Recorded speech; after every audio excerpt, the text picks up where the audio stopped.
What up, everybody? It's the Built Different podcast starring Ricky, CEO and founder of Extropian, amazing COO Sean Greener, data analyst Justin Kim. We want to welcome everybody back to our show this week.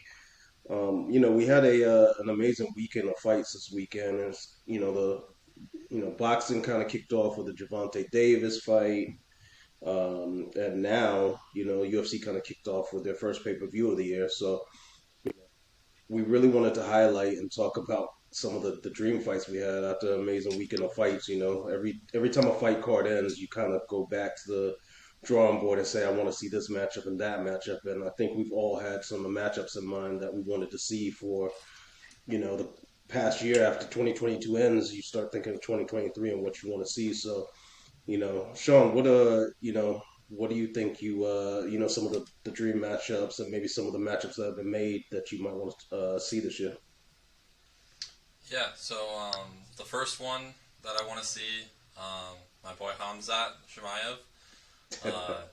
Been a big fan of him for a while now, and I actually got to see him at the only UFC fight that I've been to in person down in Orlando. One of many. Down in Jacksonville. What? One of many to come, I'm sure. Yeah. So I want to see him fight Colby Covington. I think, there's a little bit of bad blood there from back in the day when Chimaev was kind of making a name and Colby was like, I don't know who that guy is, and Khamzat's, kind of been calling him out recently. And so I think that's a fight that should be made. And I think it's, both those guys are very explosive. I think that would make a really good fight. The wrestling background on both of those guys is insane. Yeah, I mean, I think, they're both kind of evenly matched across the board. I mean, it's just going to be... I think Colby definitely might have the advantage as far as gas tank goes, because he's been in those 5-rounders before, and he's kind of prepared for that. But, I don't know. I think it would be a really good show. It's, obviously, Khamzat is, he's the boogeyman of that division.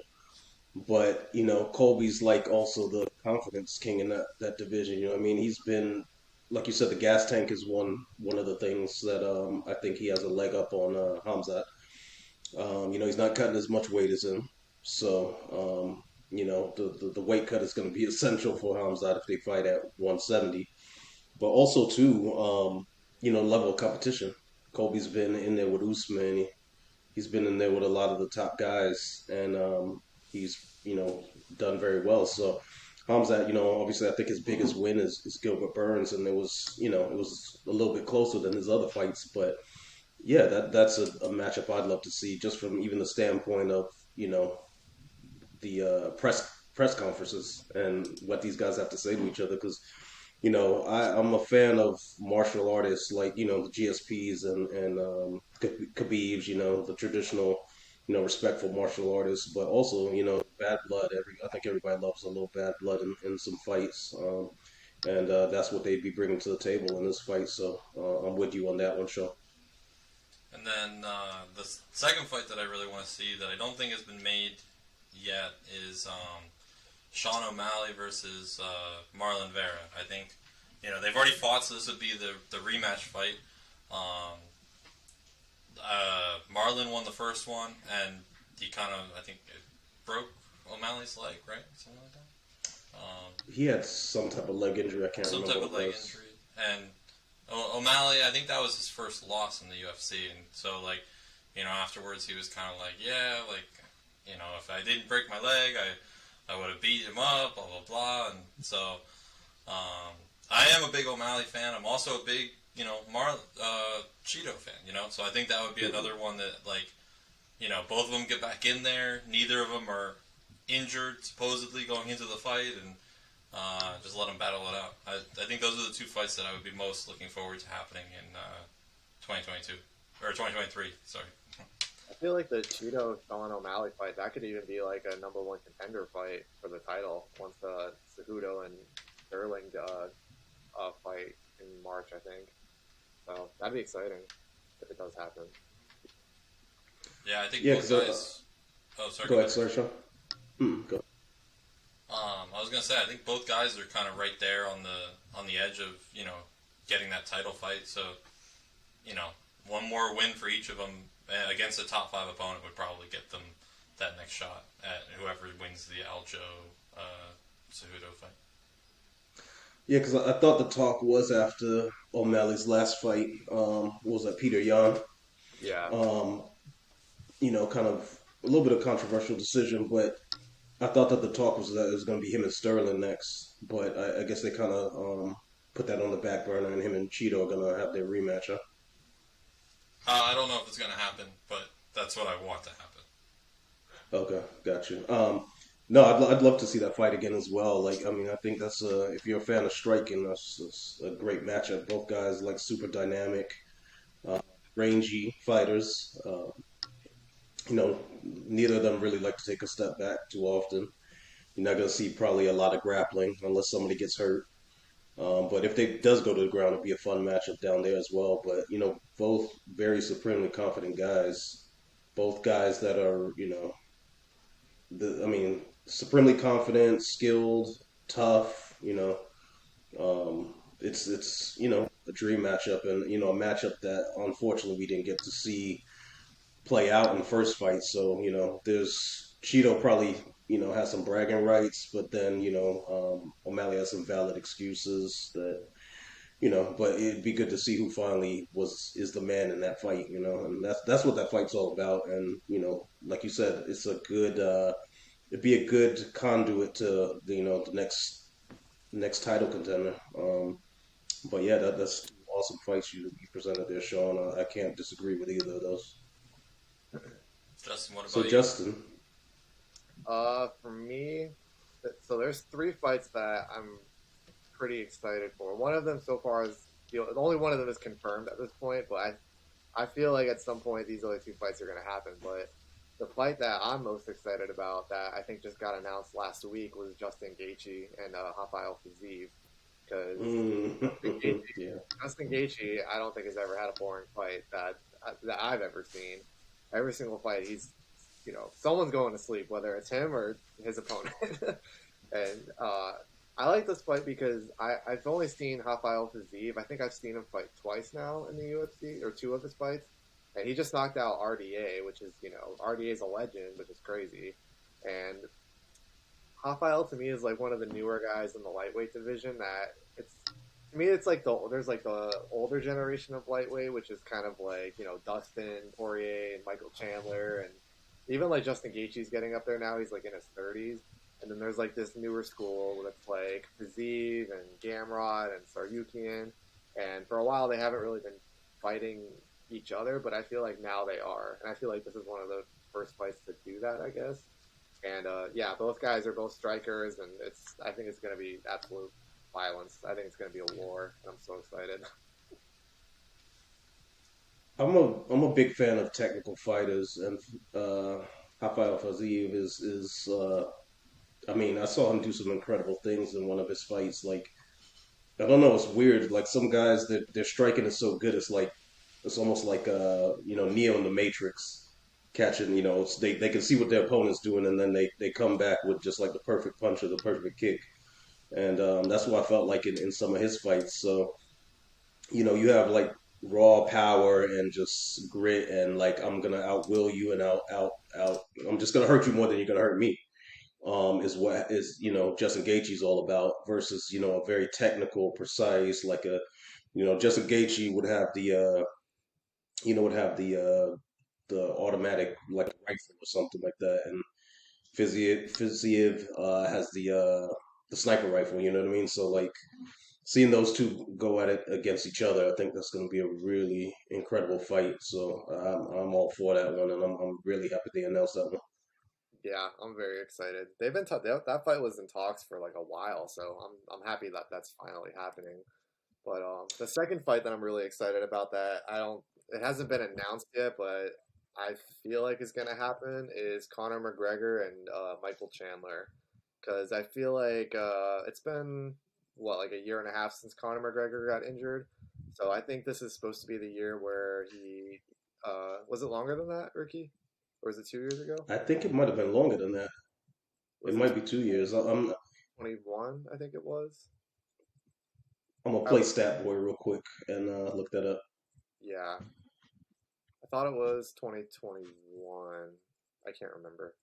But anyways, yeah, I think he's gonna come back this year. It seems like he wants to come back. And Michael Chandler is, I mean, he's a very entertaining fighter. I don't think he's another guy that I feel like that hasn't had a boring fight in the UFC. He's only had what, five, and they've all been like ridiculous. And I feel like he's like the perfect opponent for Connor. I don't feel like he definitely has like a wrestling background, but he's not. I feel like he would try to stand with Connor. It would be like a stand and bang fight kind of. And I don't know. I feel like he's the perfect opponent for Connor to come back to, like off of an injury and kind of potentially get a win and get some momentum back if he wants to, actually pursue like a title or something. So Hmm. that's another fight I'm very excited for. What do you guys think about that? It was it was July of 2021. Sorry if I stole your thunder, Ricky. No, you Um, good. but no, I'm excited for that one too. I mean, I love just fights that are like all out war, like somebody's gonna get like destroyed, but and like or both guys are just gonna get destroyed and keep fighting. So I think that's a fight that definitely has the makings for that. And Connor in general is just one of those guys that all of his fights, bring in big crowds, big viewership, and they kind of go all out for it. So I think something like that's just something that you know I think everyone will tune in for, and uh, it'll be really good. What no matter who wins, it'll be good. Yeah. Yeah, for me, I was trying to look up. I can't remember if Michael Chandler's a southpaw because Connor's big weapon is his left hand as well. So I was trying to factor that into the matchup and how that would look. Um, Right. I think Chandler's a southpaw. I can't. I'd have to look it up, but that could be a big factor in the fight. It's always weird. Two southpaws fighting against each other because it's so. You know, there's predominantly more right-handers than left-handers. It's always an interesting matchup, and it could play a factor. The other question, though, Justin, I know you're looking up if he's a southpaw or not, but is can Connor make the weight anymore? That's the big question. He's like, I mean, he's bulked, and I mean, every picture I see the guys, he looks like he's probably close to 200 pounds. I don't know, but Well, I can mean, he make that weight?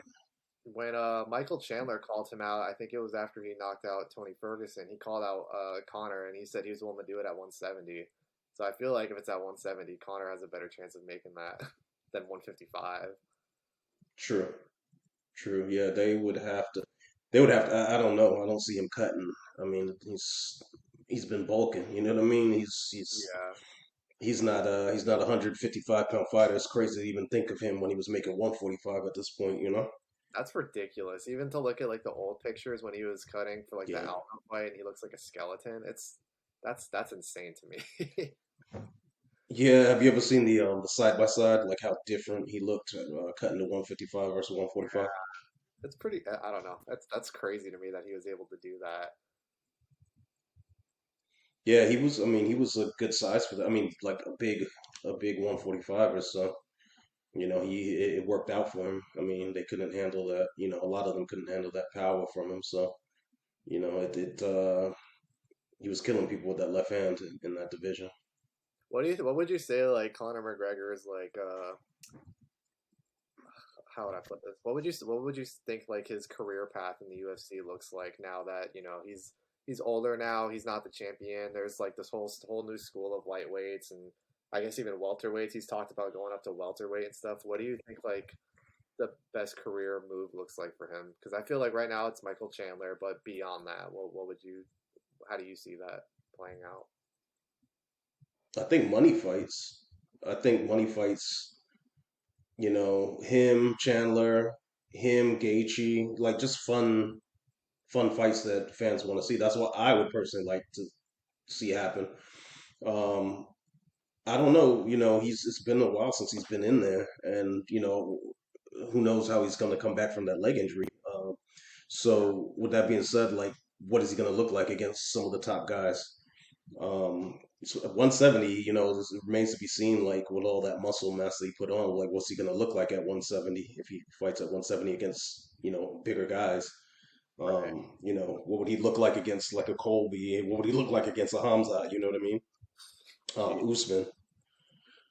Now, if he did come back and he was, he had the confidence, he was the Connor of old, he could, utilize that left hand. Um, he uses like his old stance, his more the stance that he used, I think, prior to the Poirier fights. I think that if he was that same guy, I mean, there would be some incredible fights at 170. Usman, Colby. I don't know about Hamzat, but Gilbert Burns. These guys at 170, it would be he'd be able to spark a lot of interest at 170, and he's talked trash to pretty much everybody in that division. So there'd be a lot of the buildup wouldn't be that difficult to make happen, and he'd be all those guys would be willing to fight him because it would be a big money fight. So hopefully he does come back. His personality, his style, his brashness. It's outside the ring. Sometimes it can be for those that an acquired taste, I guess you could say, for that type of his characteristics outside of the cage, but in the cage for fight fans, it's always interesting. So I'd love to see him come back, and and I don't think he's ever going to lack confidence, but I want to see him actually, perform in the octagon, back everything up like he did, which is how he built his name and how he built his legacy. Was he'd say he'd talk about it and he'd do it, and a lot of people couldn't stop him. So hopefully he does come back, and hopefully we can make some of these fun matchups. Yeah, I totally. think the I think the big thing too is, as far as career path, is whether or not he wins the fight against Chandler or whoever it is when he comes back. Hmm. Because it's like right now he's on a losing streak. So if he can win, it could potentially bring him back up near the top of the rankings, and he might get more of a pick of who he wants to. I mean, he still gets a pick just because of the money side of it, but like it's tougher to make a matchup when the guy just if the guy keeps losing. So Yeah, his mystique and his legacy was built off of winning, like because nobody wants to see a trash talker that loses. You know what I mean? So if he can back it up, if he beats a Chandler, and then he can springboard his career into fighting some of the other top guys after that. Yeah, I think it's great for the organization. It's great for sports, and it's great for us fans. So I'm all for it. Yeah, I don't know. I feel like nowadays, like the lightweight division and the welterweight division is so like grappling heavy. It's so like wrestling focused. Yeah. It's just I don't know. He has a lot of tough matchups in those divisions, but Yes. I think it's very like a wishful thinking. I don't think it's gonna happen, but I would love to see him go back to featherweight. I don't think that's gonna happen, but the fights that are available there, I think would be so amazing. I would love to see him fight Max Holloway again. I would love to see him Yes. fight Yes. Volkanovski, or oh, he never fought Volkanovski. I would love to see him fight Volk. I would love to see him fight Calvin Cater and all these like newer guys that are coming up. I feel like he would do really well against them, but I think he's pretty dead set against that weight class. So Yeah, that would be some really great matchups as well if he could make that weight. It's just like, yeah, damn, like that's the thing about fighting sports. I think sports in general, you wish you had there was a time machine you could transport the 96 Bulls versus the Warriors, the 70 was it 74 win Warriors. You wish you could see Muhammad Ali versus, Mike Tyson. You know what I mean? You wish you could kind of make these matchups. You can do it in video games, but and simulate it, but unfortunately in UFC, like these guys and these girls, they go up that weight class, and it's just damn near impossible to get back down there. And then if they do get back down there, is the performance going to be ruined because they've cut so much? So, but yeah, those would all be great matchups. If he could make 155, him and Max would be a great fight at 155. To be honest, yeah, that would be a great fight. I just want to see them fight again. I like both of those guys, but the last fight that I had written down because that Max. Sorry, I was going to say Max was a different fighter back then too, so it'd be interesting to see the current Max versus Connor. If Connor can be the Connor he was previously. no, totally. Yeah, I agree. Um, but yeah, the last fight that I wanted to see that it's not both of these guys already are booked to have fights, but I want to see Islam Makhachev. I want to see him fight Beneil Dariush because, well, actually, I don't think Beneil Dariush. I don't think he's booked to have an opponent. I think that they were talking about having him fight Oliveira, which is also a really good fight. But Yeah. the way that when Ricky, you and I, when we went to watch the fights and we saw him fight his last fight against Gamrot, I was very impressed with how he used the like jujitsu to like kind of counter the wrestling of Gamrot. I was very impressed by that. Hmm. I thought that was amazing. And I feel like people kind of sleep on Dariush. I'll admit I was kind of Yes. sleeping on him. And I mean, I don't know what more that guy needs to do to get a title shot at this point. I mean, he's amazing. So if he can get the shot against Islam, I thought Oliveira would stand the best chance against Islam, but now I think since he beat Oliveira, it's probably going to be Dariush who's got the best chance. You know? Beneil is he just doesn't he looks like such a normal guy, and you've seen him I see him with his wife and everything, and they're just he doesn't come off as a fighter like a tough guy, and so I think that's why people sleep on him.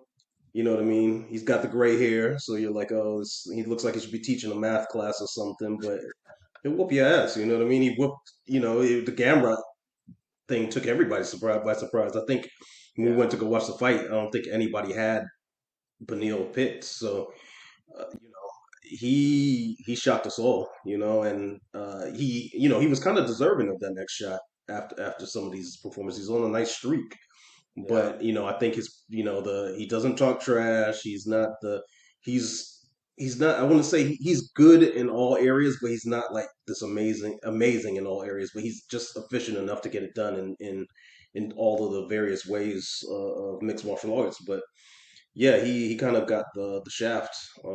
But I would love that matchup as well if they make that happen. If Makachev wins that next fight and there's that opening for him. But there's other fun fights I think for Beneil as well, as you pointed out.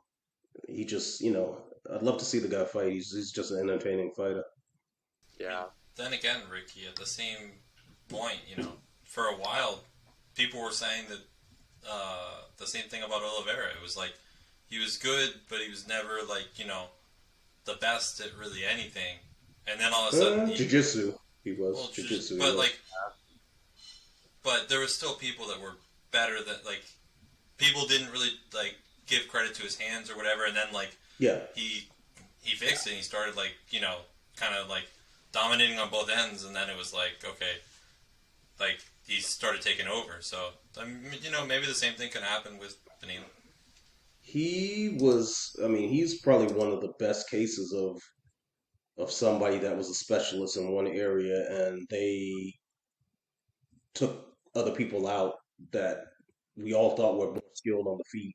For instance, in his circumstance, I mean, he was wrecking everybody. His Muay Thai was. I mean, it's just beautiful. It's beautiful to watch. But his career path and his trajectory was amazing. Really think about it. I remember going to a fight years ago with him and Frankie Edgar, and Frankie Edgar was kind of piecing him up. He used to just drop down and pull guards for to try and get guys caught in his web and submit them. His hands weren't there, and I mean to where he is now. I mean, impressive. He really did a lot of work, and as much as people kind of slept on his abilities, I think he proved everybody wrong. And I mean, going in there in firefights with Gaethje and Chandler and all of these guys that are strikers. I have to tip my hat to him. And we thought, the potential was there for him versus Makachev, but um, it looks like Makachev might just be a different type of beast, man.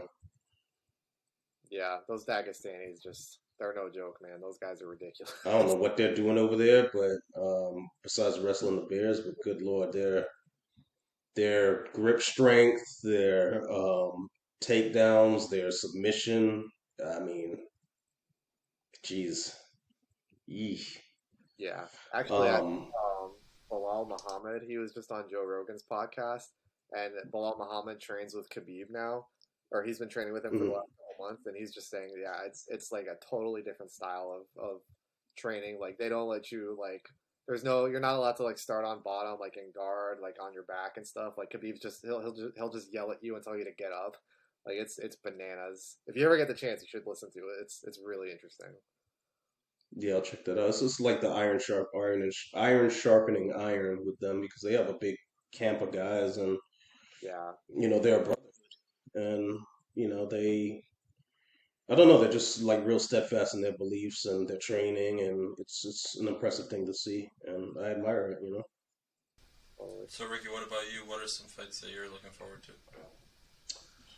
Would I mean, I look forward to every fight, but in particular, in this instance, John Jones Saragon is probably one of my top ones. Obviously, that just got booked. I think a lot of people are disappointed that he's not fighting Ngannou, me being one of them. Man. But I think it'd be a great technical battle on the feet. I'm really interested to see, like, it's much like I was talking about Connor, because one of my things is training and how you're training, and in this, obviously why I started this company and why I think our product, well, I know our product is revolutionary. But just seeing like the mindset that goes, your mindset, your training, the strength and condition, all of these different facets of a training camp and preparation for a fight, how that translates into performance. And with John Jones, I mean, he's bulked. He used to walk around probably 225, 230 and cut to 225 maybe and cut to 205. But now he's good, a good, probably solid 255. I don't know. I'm not sure if how much he's gonna cut. I mean, I imagine he would cut something, but I just want to see like how all of that translates into his performance. Like, is his speed gonna decrease? What's his power gonna look like? How are these heavyweights gonna stand up to his, all the muscle that he's put on? Is that gonna translate into a harder punch? Harder kicks? Like, his wrestling, is he gonna be able to, hip toss these guys like he did at light heavyweight? All the weapons and tools that he had at 205, are those going to translate over to heavyweight? And Saragon's a great opponent for him, even though, like I said, I wanted to Ngannou, but yeah, I'm very interested in how Jones transitions, and can he be the pound for pound king again, but at heavyweight? His legacy is kind of already intact at 205, but I mean, can he just keep stacking and adding to that legacy at heavyweight? Yeah, and I saw that he signed like an 8 fight deal with the UFC for his new contract. So I have to Oh, did imagine, he? yeah, he's gonna fight like every fighter in the top 10, or maybe not every fighter in the top 10, but like he's gonna fight Stipe at some point. He's probably gonna fight Pavlovich, like the Russian Ngannou now. He's yeah, I think by the end of it, we're gonna know really well like who John who John Jones is at heavyweight. I'm very curious to see his wrestling, like how he performs in the grappling department Yes. against these way bigger guys, you know. Because I actually went back and watched his Dominic Reyes fight from uh, like 3 years ago now. At this point, his last fight, and the grappling exchanges, like I mean, he wasn't like destroying Dominic Reyes in the grappling. Like I think he was struggling to like take him down and stuff. So, I mean, 3 years later at a heavier weight class, I'm very curious to see how his wrestling looks. You know. His hardest fights have been against guys that were kind of his height. Excuse me, Gustafson. Yeah. Gave him a tough test in the first fight. Dominic Reyes, it was a little bit of a tough fight. Thiago Santos is kind of on the taller side and bigger side of that division, Yeah. and those were his toughest fights. And yeah, I've been following his training and watching like his muscle, like his strength and conditioning routines. Yeah, he's been going ham, man, and I'm very interested to see how that translates into fight night. And like you said, the wrestling and grappling is going to be really really interesting. Totally.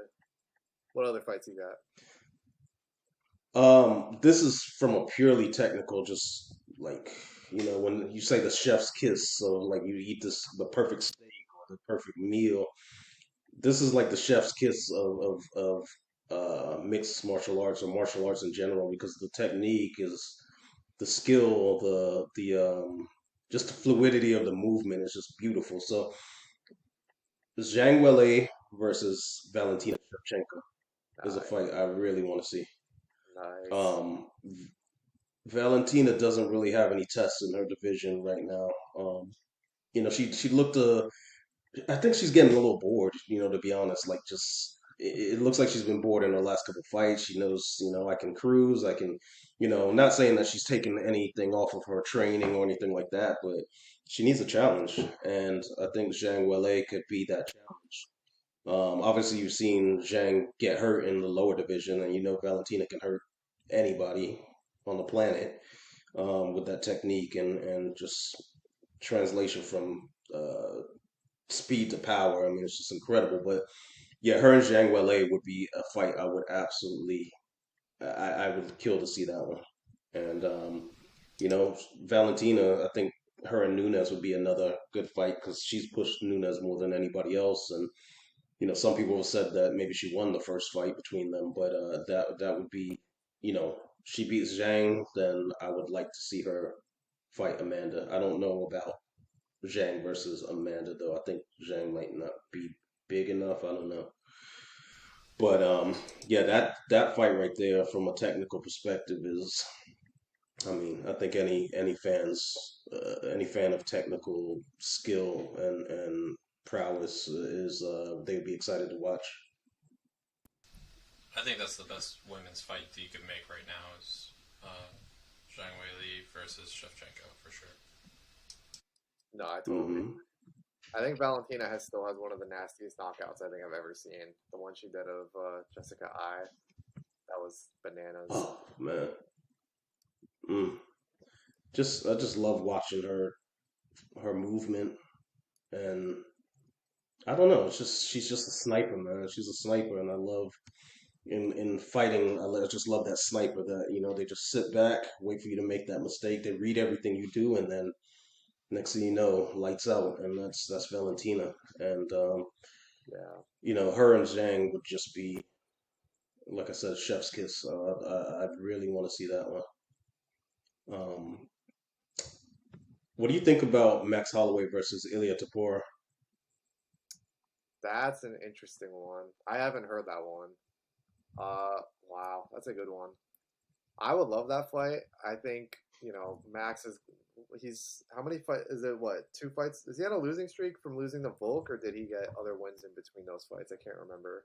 I thought he beat Calvin Cater in one fight, and then I thought he, Oh, that's right. And then he beat yeah, Kazi. Yeah, yeah. That'd be a really interesting fight to see. He's been doing really well against these up and coming guys like Cater and Chikadze, but man, Taporia, that's a guy that I first heard about him when he knocked out Ryan Hall because I'm a big Ryan Hall fan, and so I was yeah, upset about that.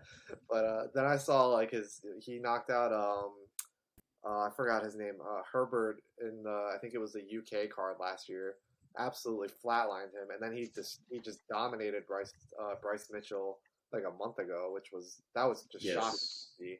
And man, that guy's gonna be he's like the dark horse of that division, and I think that would be a great fight. I think if he can beat Max, I think he should get like the next title shot. Then that guy's insane. yeah. There's a lot of great up and coming fighters. Him being one of them that I would like to see against the elite of that division or any division because there's good guys and girls coming up in all of these weight classes. Um, yeah, MMA. There's a plethora of other fights I'd love to see. A lot of dream matchups. Some We could that be I know will never happen, but huh? we could be here for like hours talking about all the fights we We want. could, we could. I do want to give boxing some love though. I'm looking forward to the Devin Haney and Lomachenko fight. That's going to be an awesome fight. I love Um, I'm, yeah, I'm looking forward to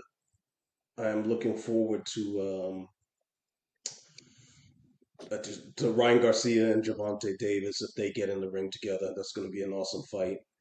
Um, Clarissa Shields, I want to see her keep leaving her mark on women's boxing. There is also like some dream matchups I want. I actually no, not even a dream. Usyk and Fury for undisputed. first heavyweight undisputed match in forever. That's going to be a great matchup if they can get that across the line and get it and get in the ring together. I still want to see Anthony Joshua and Wilder. I mean, I do. Like that was the matchup for years, and while Fury was kind of down, that was what everybody wanted to see. I still want to see that USA versus UK. As you guys know, a lot of my family's in the UK, and you know, there's big trash talk on both sides of the pond. So I really want to see that matchup. And there was one other matchup. Terrence Crawford um, Terrence Crawford and Errol Spence. I'm getting so frustrated. I'm forgetting the names. I forgot about them completely because it's just been. It's as you can see. I'm angry. I'm upset and angry about it. It's just I'm frustrated. It's like everybody wants to see it. Even the MMA fans that don't watch boxing, that's what they want to see, and unfortunately, we're not getting it.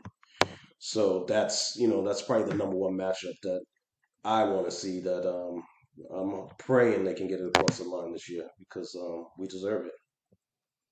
Totally. So, with that being said, looking forward to a great year in MMA. Looking for a great year in boxing. Any people fighting on the streets, it's not legally, what I mean. But if you happen to catch some of those, hopefully, some good skill involved in that, and don't want anybody dying out there, hitting their head on the cement or anything. But it's some skills and some good fights even on the streets. Like I said, I'm down for fights everywhere.